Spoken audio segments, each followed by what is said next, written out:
வாங்க இன்றைக்கி முட்டை கருவாட்டு பொரியல் செய்யுது எப்படின்னு சொல்லி பார்க்கலாம்.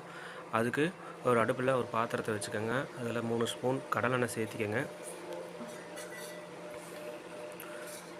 1 ஸ்பூன் கடுகு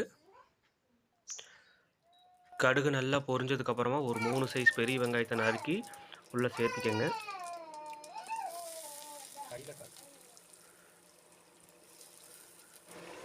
கூடவே ஒரு கொத்து கருவேப்பிலை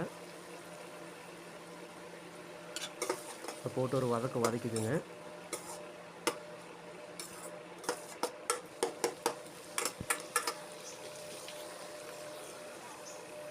வெங்காயம் நல்லா பொன்னிறமாக வறுத்ததுக்கப்புறமா 2 மிளகாய் சேர்த்திக்கங்க.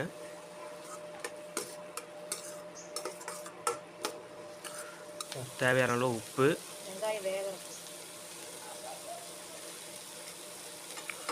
3 தக்காளியை எடுத்து சின்னதாக நறுக்கி இந்த மாதிரி உள்ளே சேர்த்திக்கங்க. அதையும் ஒரு கிண்டிக்கங்க. கறி மசாலா 1 ஸ்பூன்,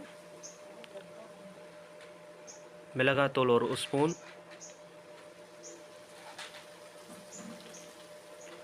கரம் மசாலா 1 ஸ்பூன்,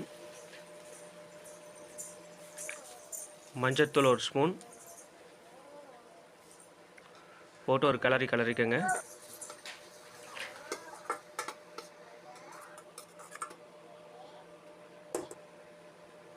எடுத்து வச்ச கருவாடு உள்ளே சேர்த்திக்கங்க.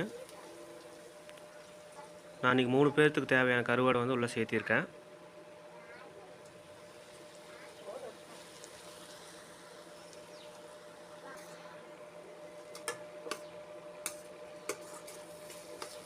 நல்லா கிளறி விட்டுக்கங்க. நல்லா வெந்ததுக்கப்புறமா 1 டம்ளர் தண்ணி உள்ளே சேர்த்திக்கங்க. கொஞ்சோண்டு உப்பு, பிளேட்டை போட்டு மூடி வச்சுருங்க. ஒரு 5 நிமிஷம் கழித்து பிளேட்டை ஓப்பன் பண்ணிக்கலாம். நல்லா வேகட்டும். பாருங்கள், நல்லா வெந்துருச்சு. ஒரு கிளறி நம்ம முட்டை சேர்த்திக்கலாம். நாங்கள் இன்றைக்கி 2 முட்டை உள்ளே சேர்த்து போகிறோம்.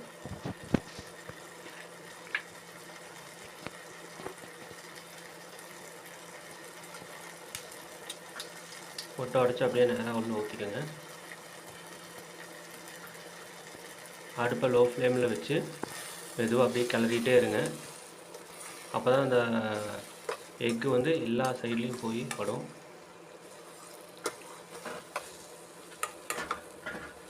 கிளறிட்டே இருக்கணும், இல்லைன்னா அடி பிடிச்சிடும்.